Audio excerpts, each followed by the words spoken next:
Welcome to my student channel. आज मैं आपके सामने वर्ण विक्षेपण पढ़ाने वाली हूँ। वर्ण विक्षेपण यानी डिप्रेशन ऑफ लाइट, प्रकाश का वर्ण विक्षेपण।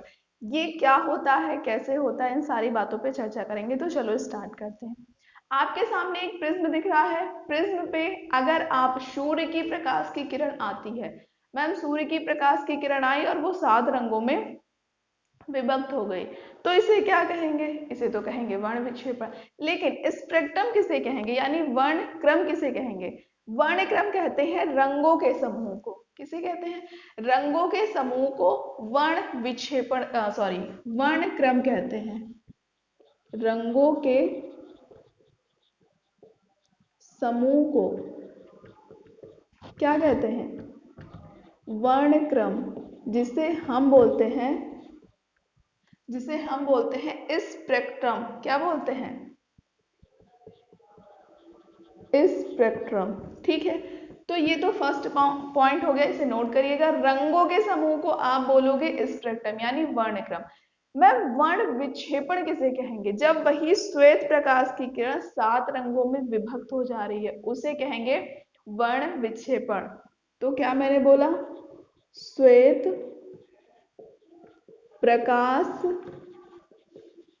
की किरण का 7 रंगों में विभक्त हो जाना क्या कहलाता है? वर्ण विक्षेपण कहलाता है, जिसे आप विबग्योर भी कहते हो। ठीक है मैम, अपवर्तन किसका ज्यादा होता है? परावर्तन। देखो, अपवर्तन के पश्चात जब श्वेत प्रकाश की किरण प्रिज्म से गुजरती है, तो अपवर्तन के पश्चात वो सीधे ना जाके झुक के नीचे से जाती है, उससे थोड़ा सा झुक के, थोड़ा सा हट के नीचे से जाती है। फिर पैरेलल उसकी जो दूसरी प्रकाश की किरण होती है वो जाती है, फिर तीसरी, फिर चौथी, उसी रो में चलती चली जाती है। ठीक है, और ऐसा नहीं, आप ध्यान रखिएगा, विबग्योर ऊपर से नहीं लिखना, आपको नीचे से लिखना है, थोड़ा सा याद रखिएगा। ठीक है, नेक्स्ट पॉइंट बिट नोटेड कि आप अगर बताओगे कि मैम विक्षेपण होता किसका जाता है और विक्षेपण होता किसका कम है, यानी डिप्रेशन किसका ज्यादा हो रहा है और किसका कम हो रहा है, तो विक्षेपण बोल रहा। विक्षेपण यानी बट जाना। सबसे दूर कौन बटी है? सबसे दूर नीचे तक कौन आई है? सबसे दूर तक तो मैम बैगनी आई है। आई है कि नहीं आई है? तो बैगनी रंग का सबसे ज्यादा क्या होता है? विक्षेपण होता है। तो पॉइंट बी नोटेड कि बैगनी रंग का विक्षेपण सबसे ज्यादा और सबसे कम पास में कौन है? रेड है। और सबसे कम लाल रंग का होता है। इतना समझ आ गया कि विक्षेपण किसका ज्यादा हो रहा है और किसका कम हो रहा है। देखो, अपवर्तनांक जो होता है ना, भिन्न भिन्न रंगों के प्रकाश के लिए भिन्न भिन्न होता है। अब ऐसा नहीं है कहीं पे भी कुछ भी हो जाएगा, जैसा कलर होगा, जैसा उसका अपवर्तनांक होगा, उसी तरह से काउंट या फिर आप रीड करोगे तो उसको सेकेंडरी हो जाता है। बस ये पूछेगा कि आप भिन्न भिन्न रंगों के लिए अपवर्तनांक भिन्न भिन्न होता है, तो आप बोलोगे यस। ठीक है, अगर स्टेटमेंट में क्वेश्चन आपका आता है। नेक्स्ट पॉइंट आ जाता है कि अगर आप एक कांच लेते हो, क्या लेते हो? कांच ले लिया आपने, उस कांच में जो आपके प्रकाश का अपवर्तनांक होगा, यानी जो रंगों का अपवर्तनांक है वो बढ़ता है या घटता है। ठीक है, तो वो पदार्थ की चाल पे निर्भर करता है कहीं ना कहीं। देखो, पारदर्शी पदार्थ, जैसे पारदर्शी यानी ट्रांसपेरेंट। ठीक है, पारदर्शी यानी कि ट्रांसपेरेंट। ट्रांसपेरेंट आप कांच लेते हो, उसमें क्या करोगे आप? उसमें जो अपवर्तनांक है, जैसे जैसे प्रकाश के रंग का अपवर्तनांक बढ़ेगा, अपवर्तनांक रंगों का बढ़ेगा, वैसे वैसे पदार्थ की चाल कम होती है। ठीक है, अपवर्तनांक बढ़ेगा रंगों का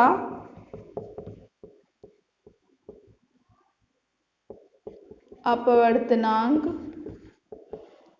बढ़ेगा तो चाल कम होगी, और अगर अपवर्तनांक घटेगा तो चाल बढ़ेगी। किसकी?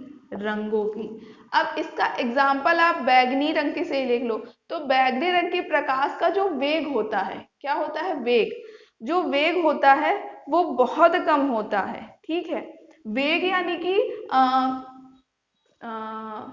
देखो, रेड लाइट लगाई जाती है तो वो काफी तेज फैलती है, तो आपको दूर से दिखाई देती है। और जो बैगनी रंग होती है उसका जो वेग होता है वो काफी कम होता है, तो उसका अपवर्तनांक ज्यादा होता है। उसी तरह से लाल का जो वेग होता है वो बहुत ज्यादा होता है, तो अपवर्तनांक बहुत कम होता है। अपवर्तनांक बहुत कम होता है। तो ये वाला पॉइंट तो आप बैगनी रंग के लिए रखिएगा।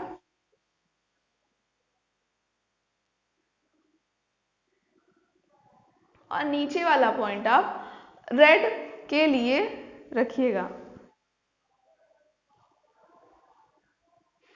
ठीक है। याद हो जाएगा, कोई दिक्कत नहीं होनी चाहिए। चलो, इतना समझ आ गया। अभी जैसे इसको हम ABC दे देते हैं, तो अभी एक क्वेश्चन पूछा गया था कि प्रकाश की किरण क्या किस पे निर्भर करती है? AB पे, AC पे, या AB या AC? तो भाई प्रकाश की किरण दोनों पे ही निर्भर करेगी ना। अगर इधर से जाएगी उधर निकलेगी नहीं, तो फिर क्या आप बता सकते हो कि वो अपवर्तन के पश्चात जो किरणें हैं वो दूर दूर हो रही हैं? नहीं बता सकते हो। तो AB और AC दोनों पे ही निर्भर करेंगे। याद रखना, यह भी क्वेश्चन रिसेंटली पूछा गया था, ठीक है। रेनबो, आपको ध्यान रखना है, जो रेनबो है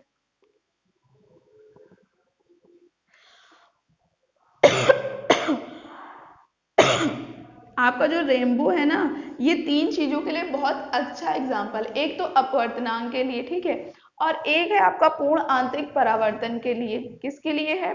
एक तो अपवर्तन के लिए, एक पूर्ण आंतरिक परावर्तन के लिए, और एक जो है वो है परावर्तन के लिए। इन तीनों के लिए ही जो आपका रेनबो है वो बेस्ट एग्जाम्पल साबित हुआ है।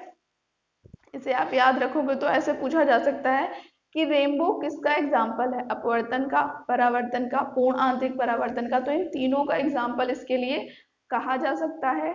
इसके अलावा नन ऑफ दिस या फिर कुछ भी दिया हो तो आप उसको पूर्ण आंतरिक, अपवर्तन का नहीं है, अपवर्तन का नहीं है, परावर्तन का है, ठीक है। याद रह जाएगा, कोई दिक्कत नहीं होनी चाहिए। नेक्स्ट पॉइंट पे पहुंचते हैं कि किस कलर को मिलाने से कौन सा कलर बनता है। देखो, यहीं पे मैं एक बात और आपको समझा देती हूँ कि जैसे आप कोई भी प्रकाश की किरण आती है तो जिस रंग को वो परावर्तित करती है वही रंग आपको दिखता है। मैम क्यों? जैसे अब ये बोर्ड है, इसने सारे रंगों को परावर्तित कर दिया है, कोई सा भी रंग इसने एब्जॉर्ब नहीं किया है, यानी अवशोषित नहीं किया है।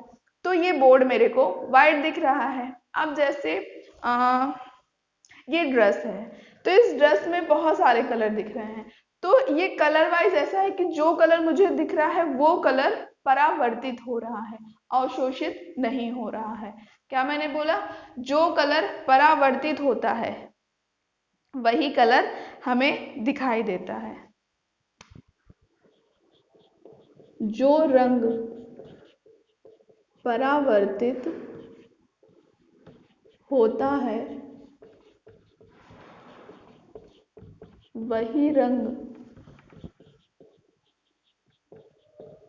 दिखाई देता है। तो मैम बाकी सारे रंग अवशोषित हो जाते हैं, बाकी सारे रंग अवशोषित हो जाते हैं। अगर मैम हमें कोई सा भी रंग, सारे रंग परावर्तित कर दिया, अगर सारे रंग परावर्तित हो गए, सारे रंग परावर्तित होने पर हमें सफेद रंग दिखाई देता है।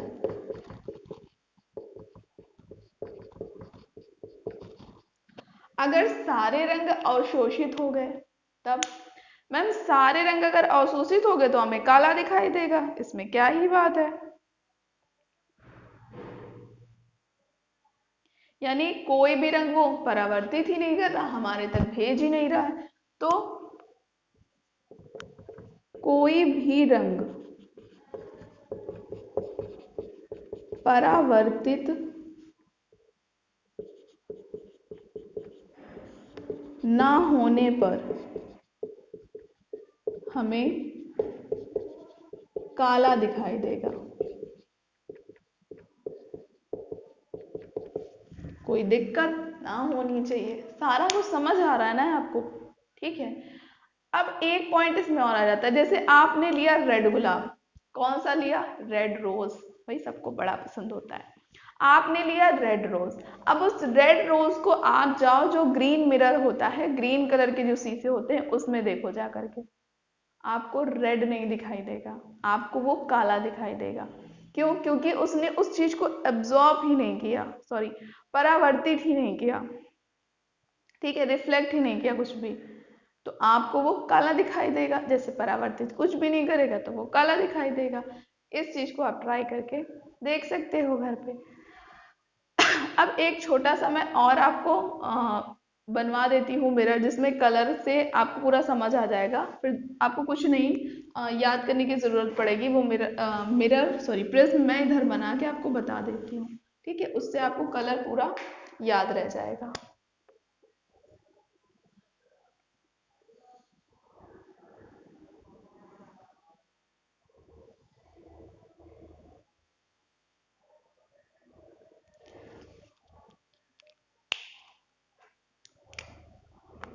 अगर आपसे प्राथमिक कलर पूछता है तो प्राथमिक कलर कौन सा होगा, जरा ये भी आपको कमेंट सेक्शन में इसका आंसर देना है।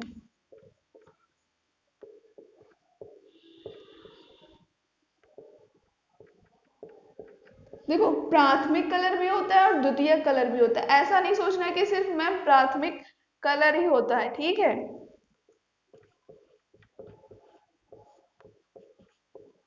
दो कलर होते हैं, ये तो मैंने कलर का बना दिया, आपको दिख रहा होगा आई थिंक साफ साफ, मैजेंडा, ठीक है, ये मैजेंडा होता है। तो अब मैम इसको याद कैसे करना है, जरा ये भी बता दीजिए। बिल्कुल, देखो कैसे मैम इसको कैसे याद करें ये बताइए। तो भाई बता रहे हैं, काहे की जल्दी है।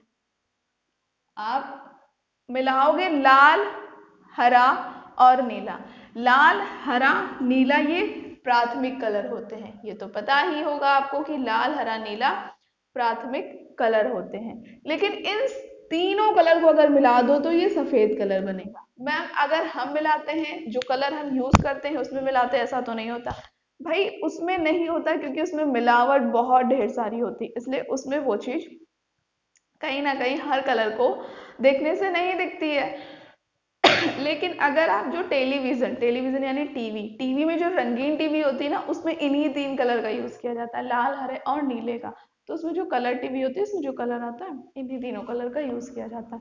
और किसको मिलाने से सफेद बनेगा ये देख लो, अगर आप मिलाते हो हरे को और मैजेंडा को, तो इन दोनों को मिलाने से भी सफेद बनता है। और मैम किसको मिलाए, नीला और पीला मिला लो, क्या मिलाओगे, एक रहा ये नीला और एक रहा ये पीला, इन दोनों को जब मिला दोगे तो भी आपका सफेद बनेगा। एक मिला दो लाल और एक मिला दो पिकॉक नीला, अगर ये आप प्रिज्म कलर वाला याद है तो कौन होना दिक्कत होने वाली है, याद हो जाएगा। लाल पिकॉक नीला को मिलाओगे तब भी आपका सफेद ही बनेगा। यानी क्रॉस में मिलाओ, पीला नीला सफेद, मैजेंडा हरा सफेद, लाल पिकॉक नीला सफेद, और कॉर्नर्स के ले लो, लाल हरा नीला मिला के भी सफेद ही बनता है, ठीक है। तो ये थे कुछ भाई आपका डिप्रेशन ऑफ लाइट से रिलेटेड जो जो चीज़ समझाई जा सकती थी, जो जो चीज़ एग्जाम में आ रहे हैं, सबसे क्वेश्चन बने हैं। तो आपको इस चीज़ को पढ़ लेना है। और वीडियो कैसा लगा कमेंट सेक्शन में आंसर देना है आपको। अच्छा लगे तो like share and subscribe. Thank you for watching video.